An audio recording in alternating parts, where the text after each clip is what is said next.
On today's podcast, I welcome back Jason and Colleen Wachob, the co-founders and co-CEOs of mindbodygreen, the leading independent media brand dedicated to well-being with 15 million monthly unique visitors. I'm welcoming them back on the show to talk about their newest book, The Joy of Well-Being, a practical guide to a happy, healthy, and long life. I look up to them both, not only in the business they've built, but more importantly, the balance they've created for themselves and their family. On today's podcast, we'll talk about achieving 80% of your maximum health and 8 practices that will help you get there. We'll also explore how spirituality and human connection have a major impact on your longevity and your health. Let's welcome Jason and Colleen back to the show.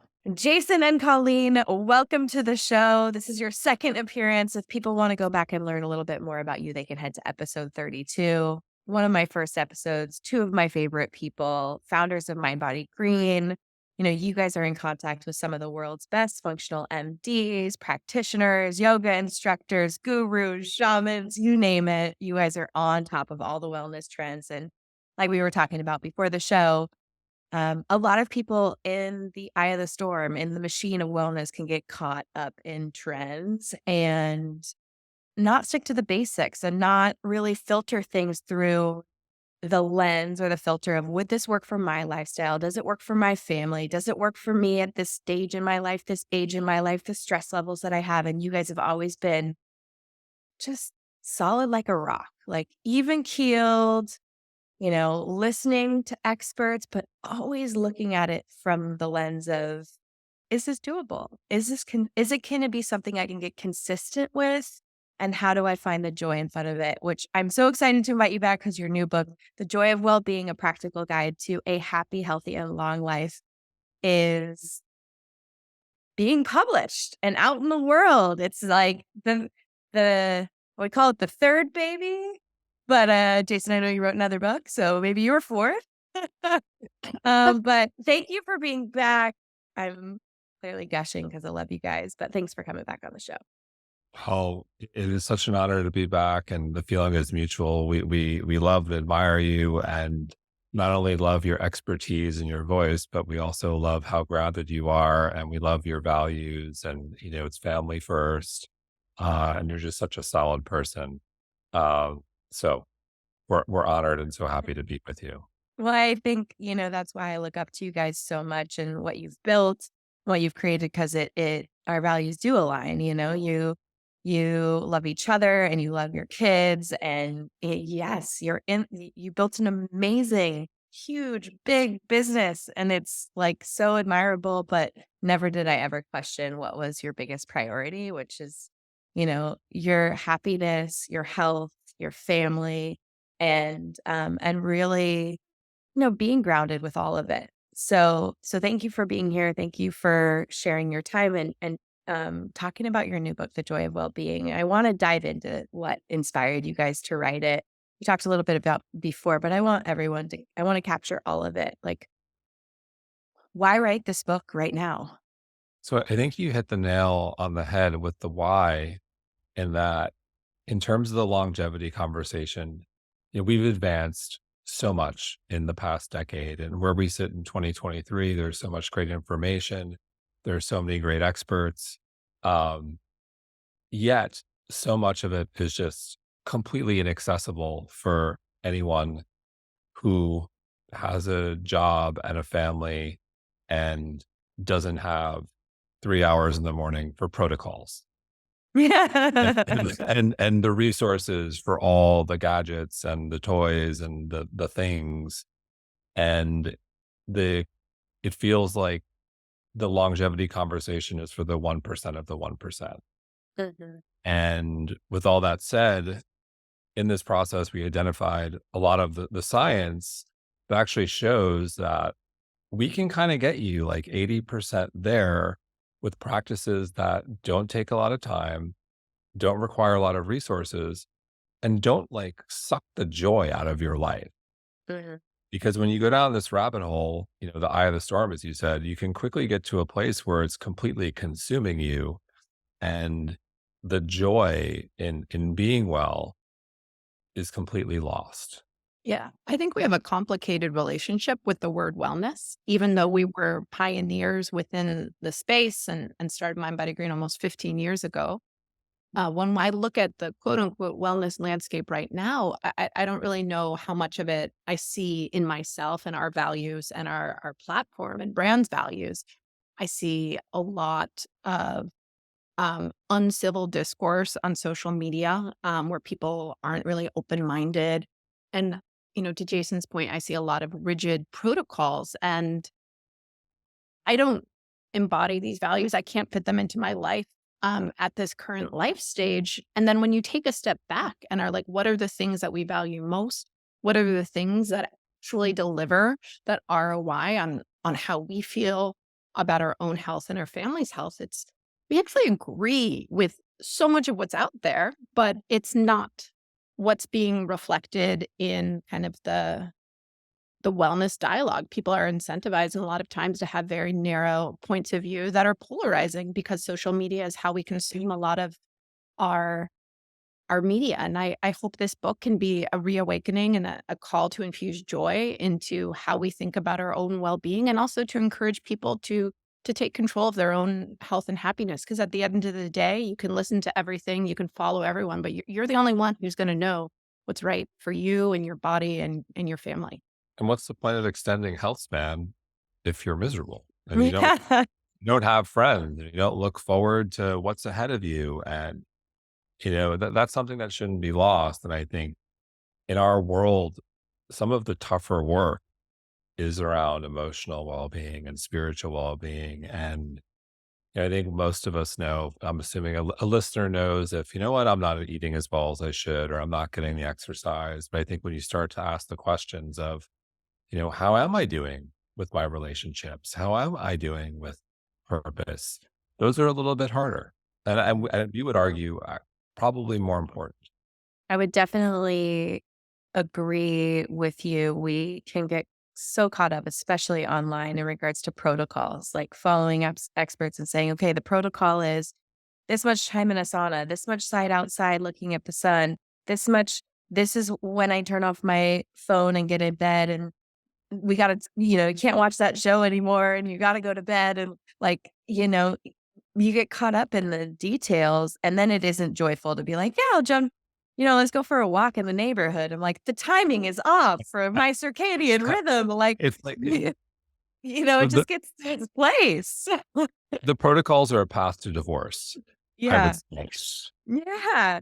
And there is no joy in that, right? It's like when it's thought of in, the way that and we'll talk about your practices, the way you present your practices is like very, just things that can help you get 80% there, and to find the joy, to find the connection, to find this, your spirituality, your purpose, like all of those things bring so much joy to our life. And when we can't just look at a book like The Blue Zones and say, well, they did this and that, without understanding, like, in these places, there are tribes and communities of people that are so interconnected, and they're all in nature, and they have purpose of like growing their own food, or, taking care of their own sheep for, if you're talking about certain parts of the world. But it you bring up such a good, refreshing point that there needs to be so much joy, and things just need to be looked at as like hey, high five yourself if you get that done. Hey, I'm excited. It doesn't have to be perfect. It's just about adding joy, adding practices that provide wellness. So well said. So let's talk about, for you guys, you obviously have a why behind this, which is to make things approachable. I mean, I completely agree with you. Since moving back down to Orange County, Southern California, where I grew up, and sort of reintegrating with some high school friends and some college friends, my friends aren't working in the wellness world. They're not wellness influencers that have the ability to write a blog post, do a brand deal and have the rest of their day free. I mean, they are dropping their kids off at preschool or elementary school. They're going to their 9 to 5 or 9 to 7 job, working in an office building. And like they're there, and then they're worried about like, well, okay, when I get home, like, how am I going to get dinner on the table? And then we're going to do bedtime. then we're gonna do it all over again. Like, where do they fit in their workouts, the sun in the morning and things like that? So for you guys in your life, like you've created flexibility, but how much flexibility is there for you? What does your day look like and what are some of these practices that you think are attainable to get people to the 80%? So our day has a lot of the same constraints that I think so many people have, whether, for us, it's kids and school and drop off. And, we do run a company on normal business hours, which for us is 9 to 6 p.m.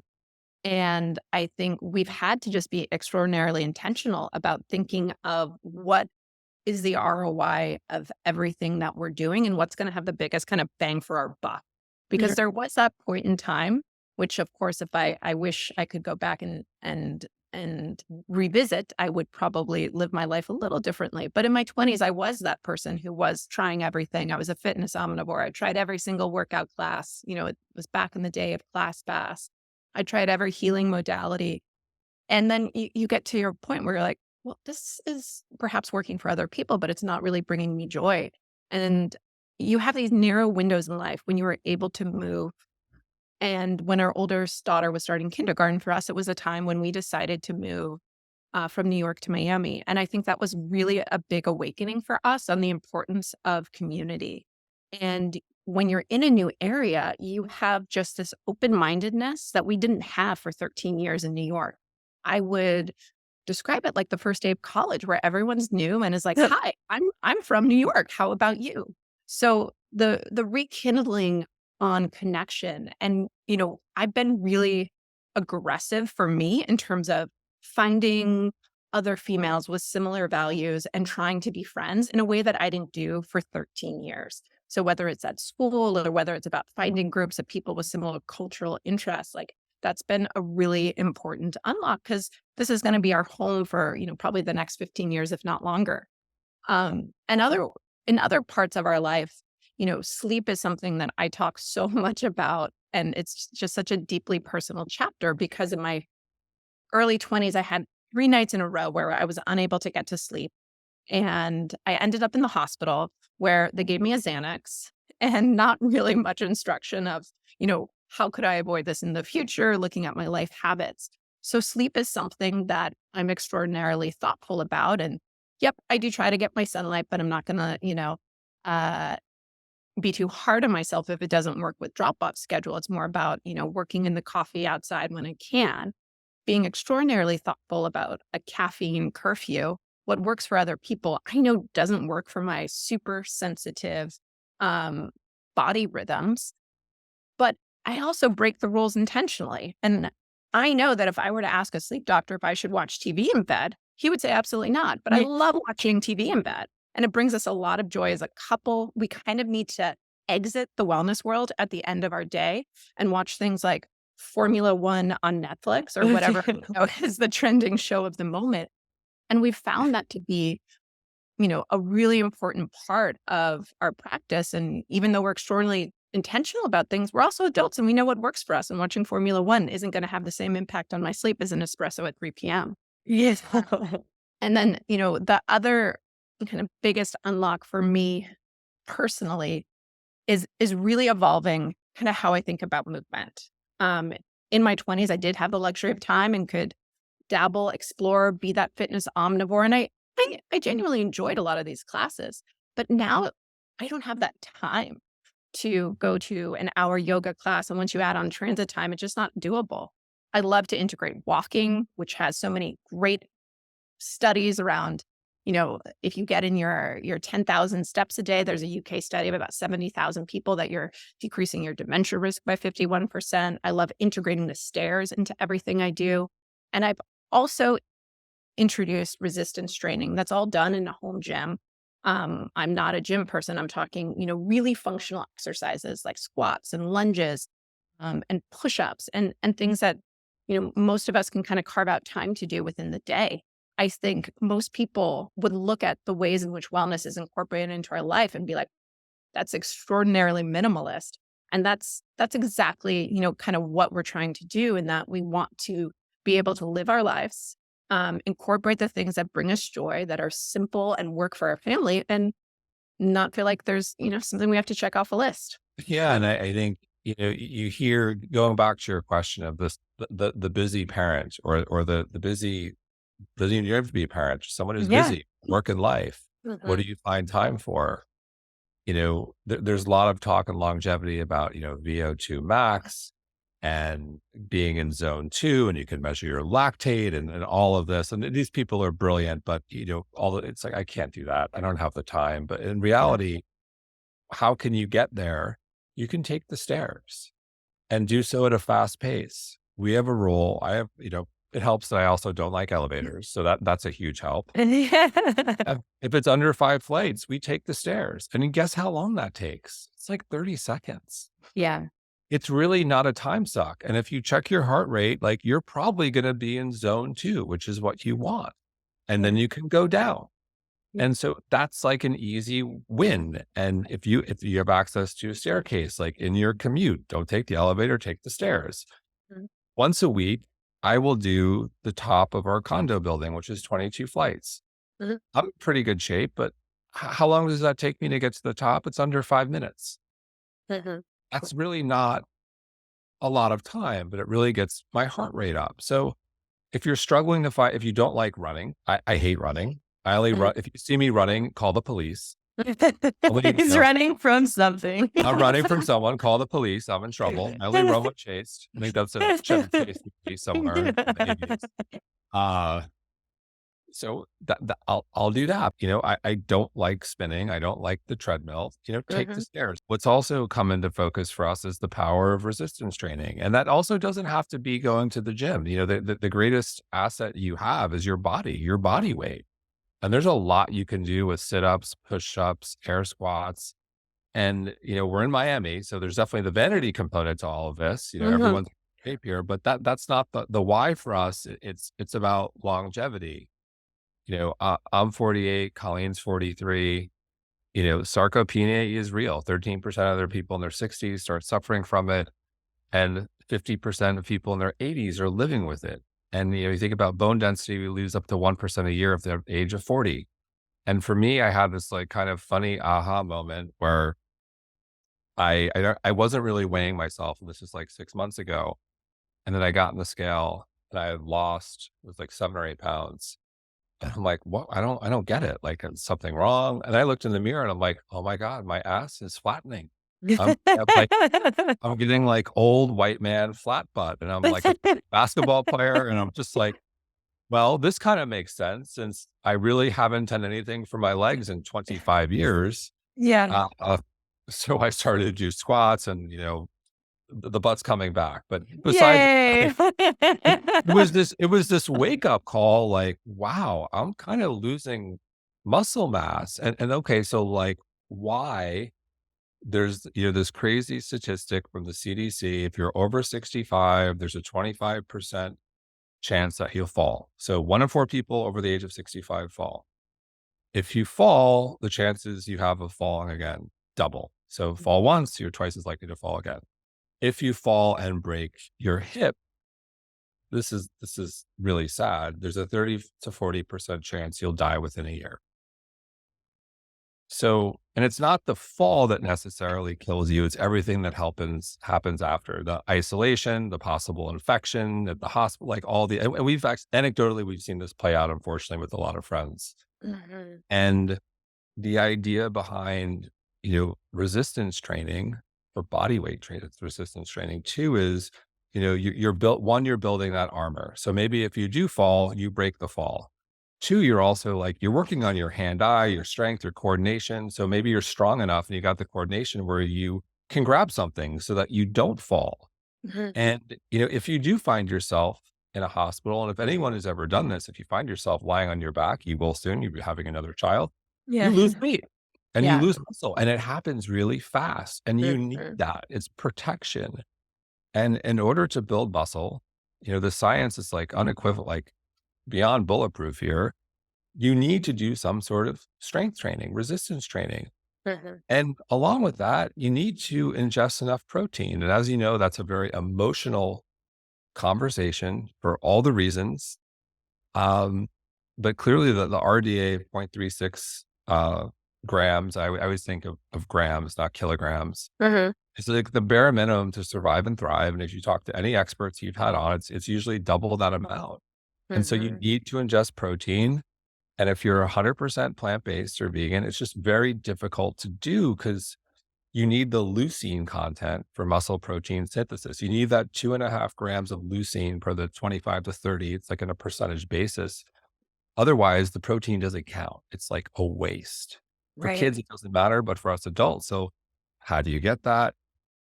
You have to eat animal, you have to eat fish, you have to eat meat, you have to eat dairy. You Mm-hmm. can do it, but the amount of lentils and it's just very difficult to do. So with all that said, we do some sort of training. It could be a couple days a week. Mm-hmm. Be in your home on a call, sit-ups, push-ups. Like in the book, we've got some workouts.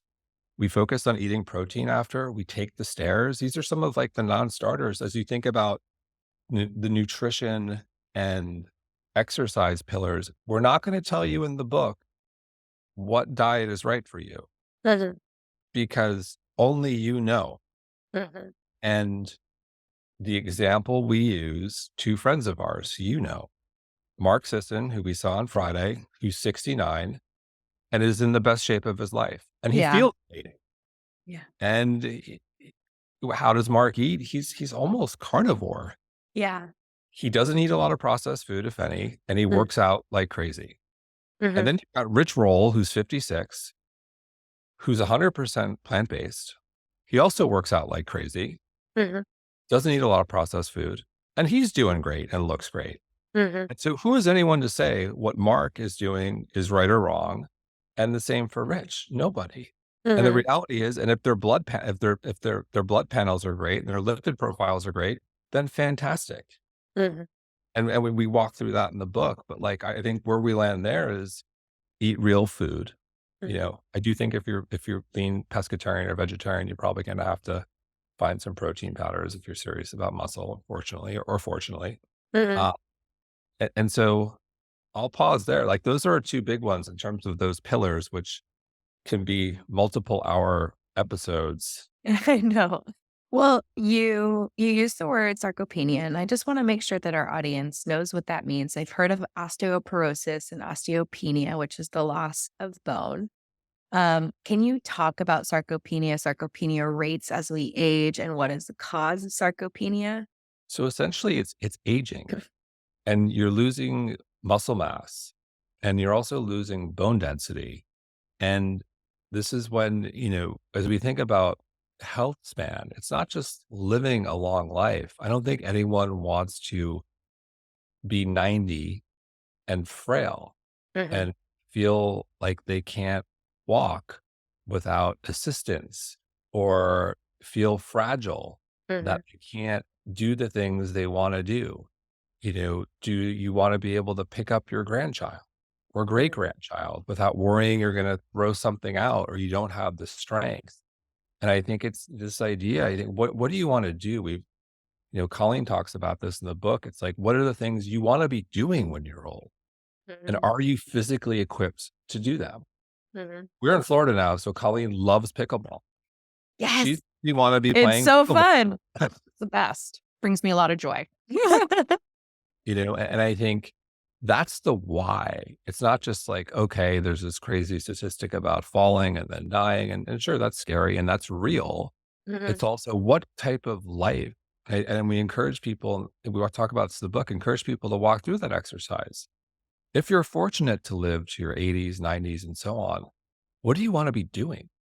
Yeah. What are the investments you can make in your health and well-being routine that can help get you there? Mhm. I know we've It's talked a lot about, family, and I think that mindset applies to it too. It's, when you start thinking of your future life, for me, I thought a lot about, I want to be with my grandkids. Mhm. Okay.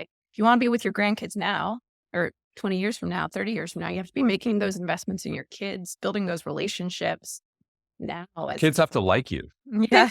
Otherwise, by the What's time they wrong have with children, you? they may not even want to be around you. Yeah, and Yeah. I think thinking through kind of where we wanted to be in our 70s, in our 80s, in our 90s, and how we want to be interacting with our children and our grandchildren, and seeing very different ways in which our own parents and other friends' parents are able to get on the floor and crawl around with grandkids or not, go in the pool with grandkids or not, has really encouraged and kind of shifted the way I approach my own health and well-being. And I know you experienced this too. Both of our parents had serious surgeries this year. My mother had her kidney removed. Mhm. God bless. She's okay. She's here helping out with the kids, but she lost a kidney. That's like she's got one left. Got to Yeah. work. Right. Uh, Colleen's dad had a blood clot in his stomach and could have died, and he's Yeah. okay. And was laid up in the hospital for 2 weeks. 2 weeks. And they were both, doing fine in their mid-70s, and it was just kind of, for us, not a wake-up call, but just really hit home. Sure. What are the things you should take care of now so they don't blow up later in life? Yeah, it's about, well, we only have a certain amount of time to be intentional about things and being really clear on where you want to spend your time and how you want to be intentional so you can manifest the future that you want, which is swimming with your grandkids in the pool, getting on the ground, being able to stand up with unassisted from the floor to make sure, your leg strength is there, your stability is there, your balance is there. I mean, we talk a lot about the fringe wellness things happening and, what supplements are you taking or what does day in the life of you look like with food? But I love the simplicity of getting clear on what is the most important for longevity and for functionality later in life. So now that we have a better idea of what your days sort of look like and where your priorities lie, can you talk about the 8 practices specifically that help you achieve 80% of your maximum health? And for the things that you've touched on, you can, um, you know, explain, but in shorter detail. Yeah. So sleep is a big one. Yeah. We definitely have our sleep routine. I like data. So I wear my Aura ring, I wear my Whoop. We have an 8 sleep mattress. There you go. So I actually like seeing that. Colleen does not. Yeah. And There's actually some studies around even just having an alarm clock in your room if you have sleep anxiety, how that can further exacerbate sleep anxiety. Mhm. And that study to me, like, is how I approach metrics around sleep. It was super fascinating. It was a treasure trove of information. I really enjoyed it. Sometimes I I needed that data to help me understand how I should be thinking about my alcohol intake to optimize my sleep. But then I'm done because it actually exacerbates my anxiety. Around sleep. So I think we have there's a lot of common ground in kind of how we approach it, but also knowing we are both built so differently, we have a slightly different approach. I think breath is just such an important thing to talk about because it's something we do 17,000 to 30,000 times a day. And, I'm a little disappointed that it took me so long in life to realize that I was breathing all wrong. And, the importance of breathing through your nostrils and starting that practice during the day, when you're doing the dishes, when you're in the car, when you're listening to a podcast, making that investment during the day so that when you're asleep for hopefully 8 sound hours a night, you're breathing through your nose in the most thoughtful way. And because of the relationship between how we breathe and our anxiety, like for me personally, I think that's been, a huge unlock that I wish I had discovered a lot earlier in life. and in the book, we go through some, obviously nasal breathing is the easiest one for most people, but for some, it actually is difficult. But we also go through different methods in the book of, box breathing, 4-7-8, and all the different modalities that you can incorporate. But that's a big one. It also can dramatically affect your sleep if you're mouth breathing. That's a big one. We've talked about nutrition. We've talked about I think exercise. stress is an interesting one for us to Yes. touch on because, it kind of goes back to really empowering people to create their own rituals, create and understand what actually works for your body. And, there is so much wonderful dialogue happening around cold plunges right now. And I can appreciate the science and I can appreciate, the hormetic stress and conversation around it. But there is no way that I'm starting or ending my day with that because I have Raynaud's. I turn purple when it gets really cold. And I know that that is not the practice that's going to bring me a lot of joy, while I can also appreciate that it works for so many people. When we were writing the book, our publisher was like, why are you including this if you don't do it? Our response was, we actually think that's really important because if you know this well, a lot of people in our space won't talk about things they that they don't do, or it's Mhm. against their philosophy. And our view is, look, the science is really strong. We just hate the cold. And it does not like this is not gonna bring us joy. We're not gonna do it. Mhm. And you don't have to do everything. And I think there is this pressure is you have to do everything and check every box, like the protocol. Oh, well, I do 10 in the cold, then I go to the sauna, then I go back to the cold. Oh, gotta do more. And it's too much. And for this one, we said, you know what? We're just sitting out. Mhm. We're sitting out.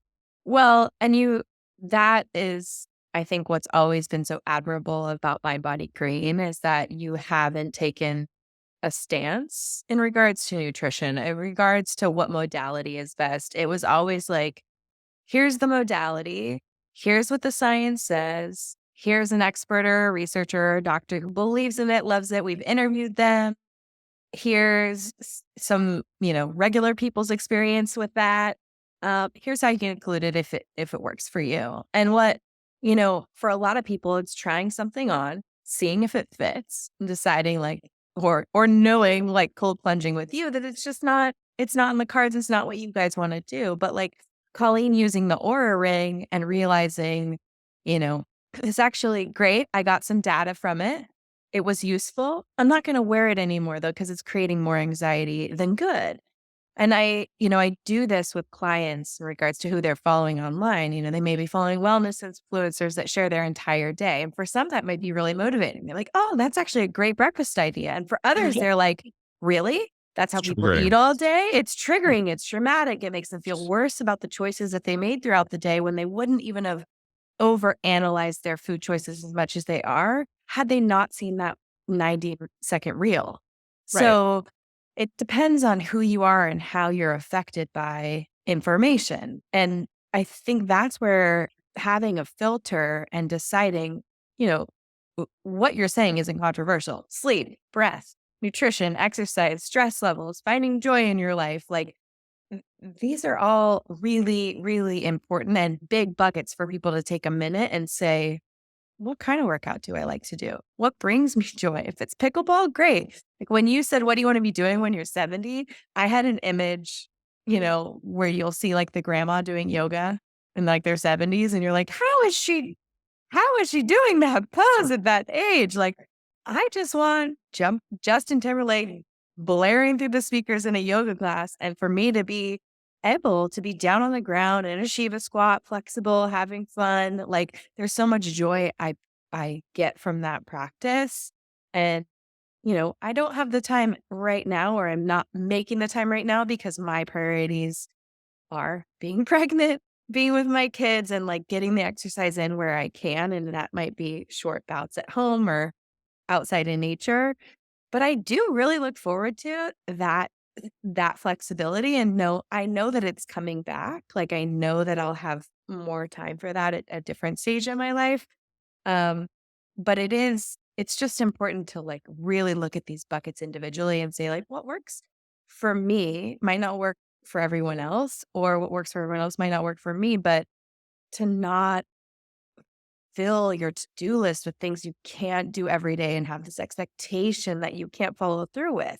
Because it's like you're never going to get consistent on achieving that 80% of your maximum health that you're talking about for well-being if we can't just pick the most important priorities that align with our life and bring us joy and say, I'm going to focus my time here. Totally. And I think throughout these decades of life, like the role that all of these play ebbs and flows. I agree that I look forward to a point in time where I could get back to an hour and a half or an hour yoga class in a studio.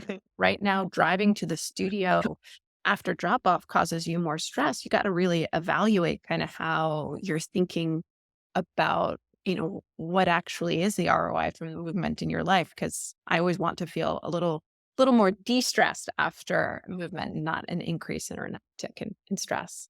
Right. So how are you guys managing stress then if cold plunging isn't in your repertoire? I think connection and purpose are big for us. And, something, a little bit more from my why. I'm 48. We've got two little girls. My father died of heart disease at 47. My paternal grandfather died of cancer at 44. And my maternal grandfather died of heart disease at 49. So men in my family do not have a good track record in longevity. Mhm. But I believe in epigenetics. I believe that stops with me, and that I think we all have something. Maybe it's our cardiovascular disease, but there's something in all of our genes and our families' histories we're not maybe thrilled about. And I also believe that nutrition and exercise play a significant role, which we've talked about. But I really bring it back to connection and Mm. purpose. That's become paramount with me. And, when I've found whenever I haven't been doing well, there's been something underlying. And I've also seen how when I've been anxious or stressed, how that almost has brought on illness. And, a study, it's my favorite study, and I love talking about it. And I think the health and wellness audience needs to hear it over and over, including me. It's the Rosetto study. And Rosetto was this small town in Pennsylvania, very close knit Italian community in the 1950s. And this is around the time where heart disease arrived in America. And the rate of heart attacks in people over 65 was like half of that in Rosetto. And men under 55, it was non existent, zero. And so they went to study Rosetto. And what were these people doing? They were smoking, they were drinking, they were eating lots of pasta and meatballs, and they were like, this makes zero sense. Most people would agree these are not the good things to do if you're thinking about longevity. However, what they found is these people had incredibly strong social connections. Multi-generational living was common. There were lots of parties, parades, enjoying wine and food with friends.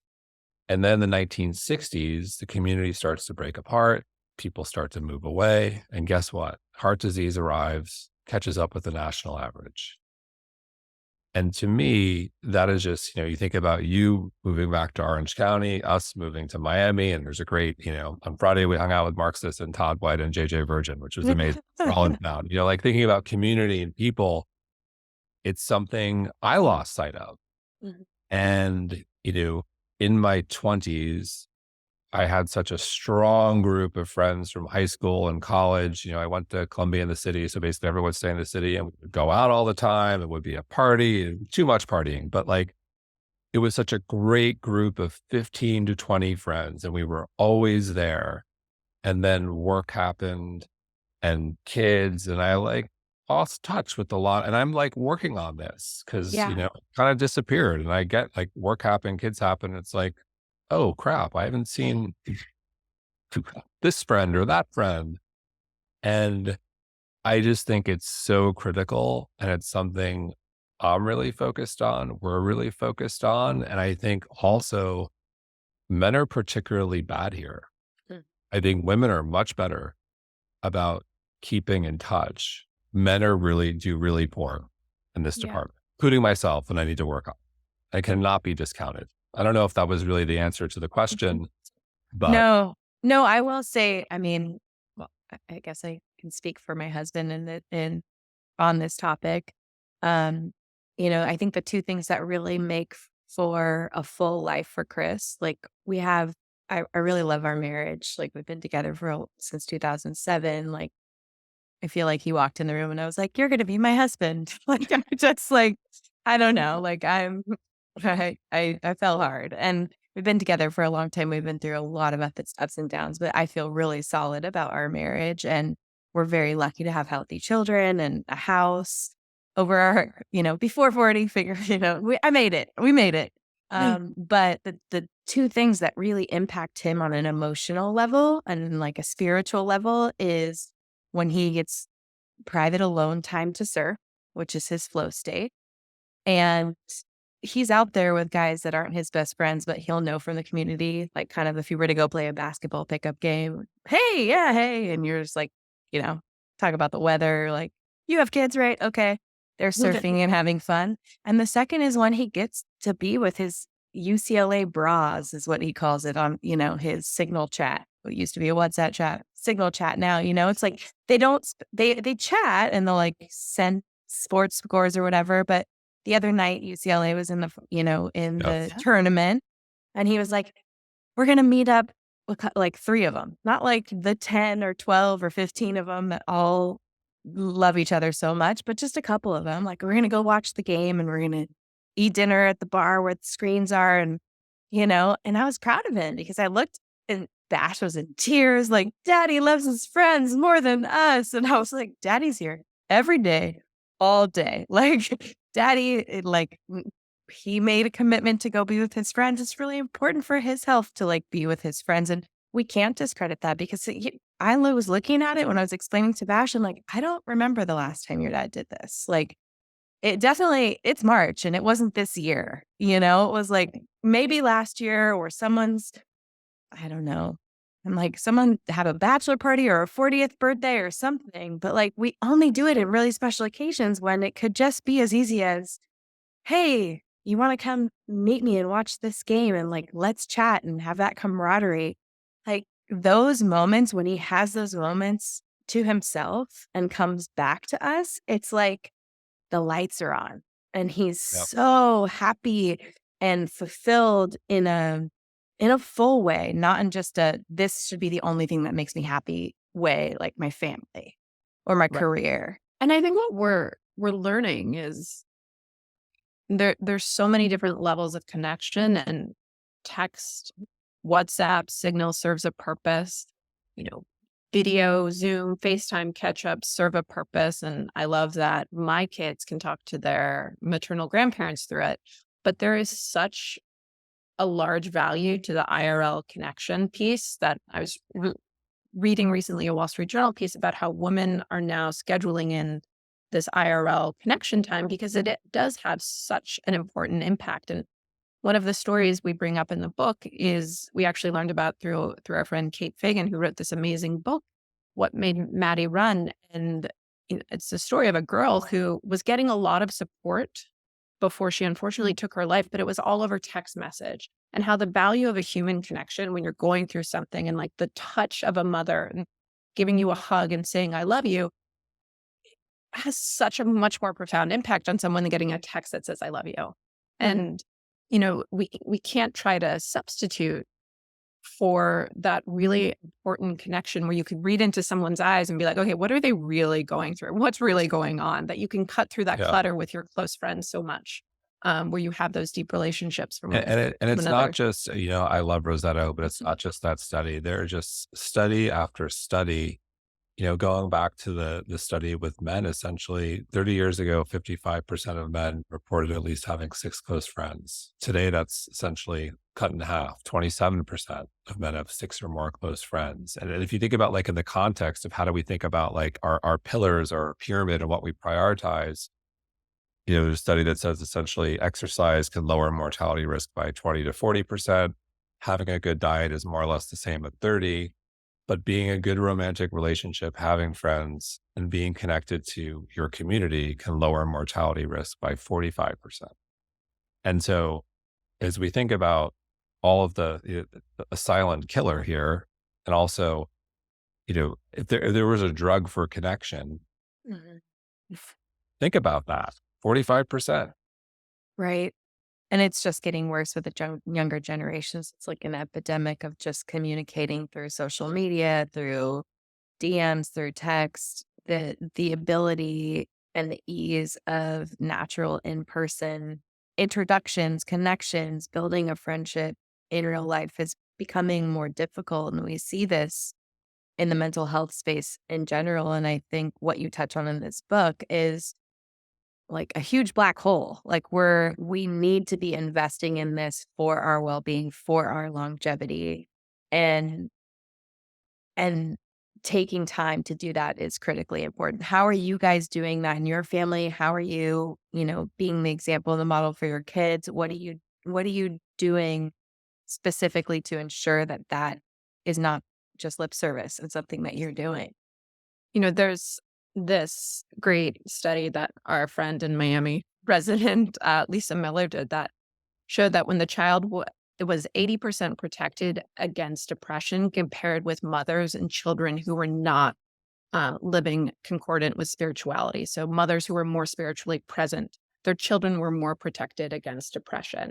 And, this idea of spirituality is very broad. It can be spending time in nature. It can be something, that's not as literal to religion or, the spiritual practices that we once had. I know that I have a spiritual connection with the water, and I will go to a beach, spend 7 hours there and bliss out with my daughters in a way that brings us, so much joy. And those are the types of things that like we as a family, have been prioritizing. In addition to like, we have to be very thoughtful now about, I think I've personally had this awakening through moving to a new place where we had acquaintances, but we didn't have any close friends. We didn't have any family. Those are always the two questions. Why'd you guys move there? Do you have friends, family? Not really. But I found that So it is Todd amazing. White, Mark Sisson, and Dan Mueller. I think it's made me so much more intentional and present about cultivating these friendships. And, when this is a place that you're going to be, for a long time, there's just so much value in kind of forging those relationships and, really just encouraging our children to figure out at a young age, like, we're always asking, like, what do you enjoy doing? What brings you joy? Like really want them to try to figure out what makes them happy, and what activities they actually really enjoy doing. And just building off the importance of spirituality, I will also add we do make our kids go to Sunday school as well. Mhm. But no matter where you are on spirituality, and again, like as Colleen said, it's broad. Like, and we go into detail, and when we reference Dr. Lisa Miller, who's brilliant, who is the authority on like the science of spirituality.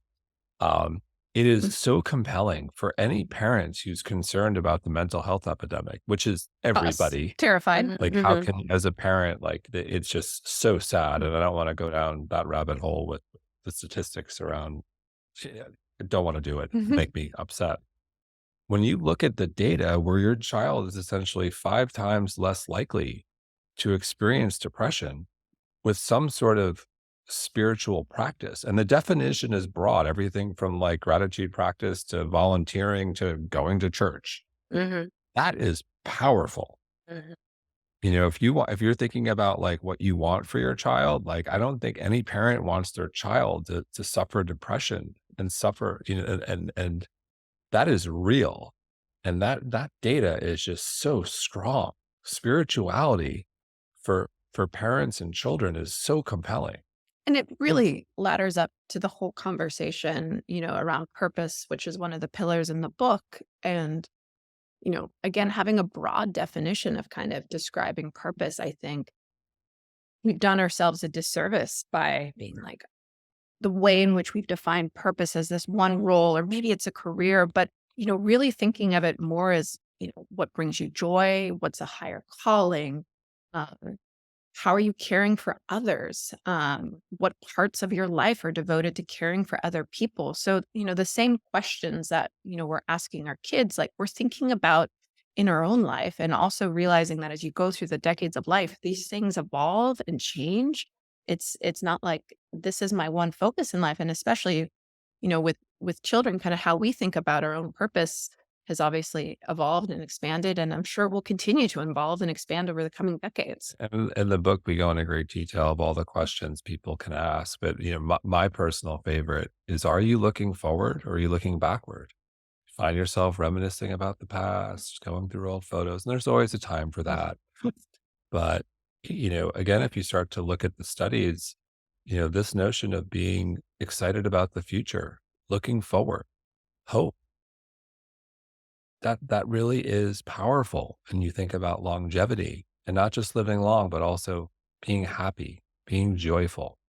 Think what a golden nugget from today's podcast that I'm going to take away is when you talked about how much influence we have over our own and our children's happiness, because that is such a major goal for so many parents. You know, Chris and I have had this conversation a million times. Like, I don't care if our kids are lawyers or doctors or what the world would be like. Oh, that's a professional career, an iBanker. He's like, I don't care. Like, you be an artist, you be a surfer, like, he could be a barista. Like, if they're happy and they feel fulfilled in their life and they have community and they have joy, like, we will, and they have support from us and whoever else is here in their family and still alive and able to give that, like, I'm gonna feel fulfilled. I'm gonna feel fulfilled. And I feel the exact same way, but I also am someone who likes to know the science behind things because it keeps me motivated to say, sign up for a charity that we can start supporting together. That means a lot. And to, take care of other people or to, have a spiritual practice or gratitude practice that we just do daily as a family, as a reminder for them that it can be a fabric of their life and really woven in to protect them. Yeah, and we love what you said is whatever our kids want to be. I will caveat it with, there's a disturbing trend where I think there's a survey where 86% of people between 13 and 38 want to be social media influencers, which is also a somewhat.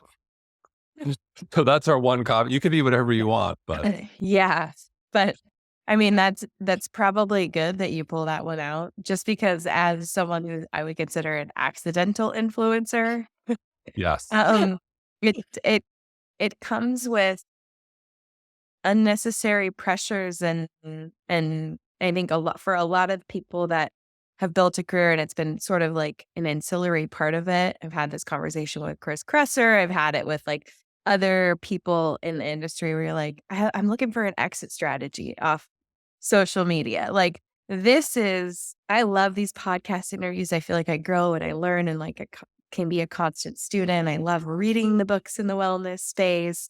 I love providing people with motivating content, but we touched on it earlier in the show. Like, the algorithm of social media wants controversy. They want polarizing beliefs. They want narrow beliefs where there's no room for the gray. It's black, it's white, it's battling comments in your feed, it's negativity, and it just doesn't sit right. So I think I'd rather have lower engagement on something that is positive and life-giving and easy than to create a wildfire online and accept that knowing, okay, Yeah.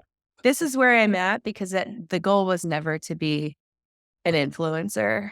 And just to be clear, I don't think we don't want to knock all influencers, but it's just No. like being famous for the sake of being famous. I think is a Yeah. problem. What's the void someone's looking to fill? The idea that you need constant validation with likes, and it leads to again, as we talk about the mental health conversation, it leads to a place that's not good. And you did mention the algorithm, and a statistic that we share in the book, which really stood out to us, is Warden studied the most viral articles in the New York Times, the most emailed lists, like the most widely read articles in the world, Mm. and analyze them by emotion.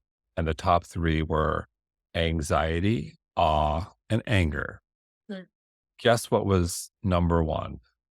Anger. Anger. Anger increased the chances of virality by 34%. So, okay, what does that mean? Well, anger drives clicks, anger drives revenue, engagement. And so if you're looking for attention, if you're looking to stay in business or build a brand, you kind of have to resort to anger. It's unfortunately very effective, and it's a hell of a lot easier than creating awe. And we got this framework, which you've obviously already incorporated into your own life from how you think about uh, your brand and how you navigate all things. But Arthur Brooks has this great term of like your personal mission statement and writing it down and what it means to you in terms of being in service to yourself and to others. And if, the only goal is to be as big as you possibly could be, you would be coming out with polarizing statements, but you have to, kind of continually check in on your own values as a individual, as a couple, and as a family, and make sure the life you're living is actually the life you want to be living. It's really easy to get caught up in the shoulds and following trends, and it is about intentional living. The joy of well-being is about being intentional with the things that really move the needle towards your health, towards getting you to a place where you can look in the rearview mirror, Jason, and say, wow, let's reminisce on the fact that we did pour our attention into, and maybe it's 10% of your time or 5% of your time or 2% of your time saying what's important to us, instead of just going through the motions of, it's school, you have practice, we're eating dinner, this is what we're doing, I got that email, I'm responding. You're really just more saying like, well, what do I want this day, this week, this year, this life to look like? And we have so much more control. We just need to carve just a few minutes apart from the actual doing to say like, what do I want to be doing? Yeah, and I think, most people listening, I'm going to take a guess, are probably relatively healthy. Yeah. And I don't think that they're going to, be on their deathbed looking back and say, I wish I would have measured my VO2 max earlier. What Yeah. was my lactate levels, What was my Jason? lactate? I think they're going to be saying, maybe I wish I would have taken my kid to drop off, or I wish we would have taken that vacation, or I wish I would have kept in touch with that person.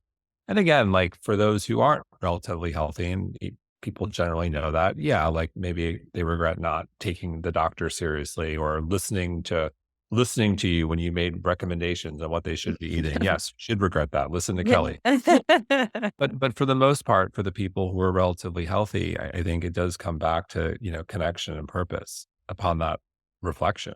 So if you were to give people one or two pieces of homework after today's podcast of something that they can do right now that is in line with your ease and attainability and in line with your new book, what would you tell people to do? They're just finishing this podcast. What would be impactful for their well-being from one of your practices? So my quick two things, I'm going to come back to the stairs. It's like there's stairs in everyone's lives for the most. Take the stairs. Always take the stairs unless it's exhausting, unless it's just too much or you can't for some reason, or physically you're unable, or maybe you're just, for various reasons. But take the stairs. It's such a win for your cardiovascular health, and you always have the time. The other one, with regards to connection, if you're listening, you may say, oh, I have lost touch. We had Esther Perel on our show and we talked about this very subject, and I thought her advice was very sound and we included it in the book. And it's this idea of, just shooting a text and say, hey, been thinking about you. Hope you're well. Would love to reconnect. And it's a really simple text message. Something crossed my mind. I thought of you at this moment. You could make it up, and you're going to get an understanding very quickly if that person is willing to reconnect. And when I've done that, I've been pleasantly surprised. And it's that simple. It's text. You don't have to, 20 years ago, pick up the phone and voice. Who's this? Who is this? Prank caller. Yeah. Now text. Hey, so-and-so, been thinking about you, wanted to reach out. How are you doing? It's that simple. And, to build off what Chris said too, okay, maybe my friends have moved away, different time zones. Don't estimate casual connections can be meaningful. It can be with the barista. What's their name? Hey, how are you doing? What's going on? It can be small talk, but that's a little bit more meaningful. That actually can go a long way. Mm-hmm. I would ask people to ask themselves, what's bringing me joy, and being able to connect to things outside of their work, outside of the things I have to do, that really brings that spark into life and connects them with a higher, more transcendent purpose. Coming for you on that pickle court, Colleen. Are you ready? Are you ready? I'm just kidding. I'm ready. Bring it. Jason, I have to tell you, as a dad of daughters, you're bringing me back to my dad. And it wasn't the stairs, but it was every single parking lot he would ever park in. He would park in the very last spot, the furthest from the door, like Costco, like warehouse box store. We are in the last spot. And he would always say, "What?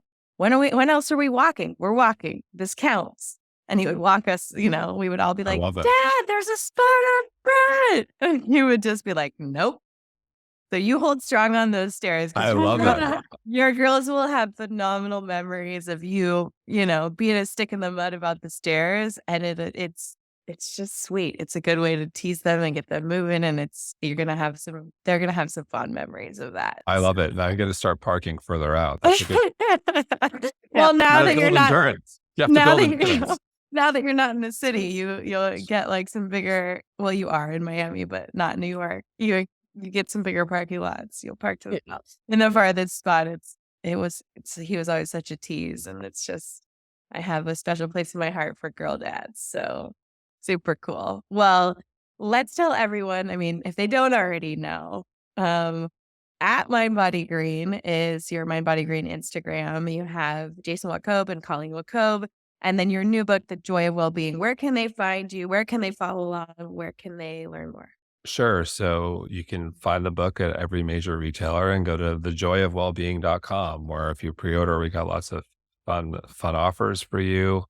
And so that's where everything is, thejoyofwellbeing.com. Awesome. Thank you so much for being here. It's always fun to see you guys. Oh, thank you so much, Likewise. Kelly. Likewise.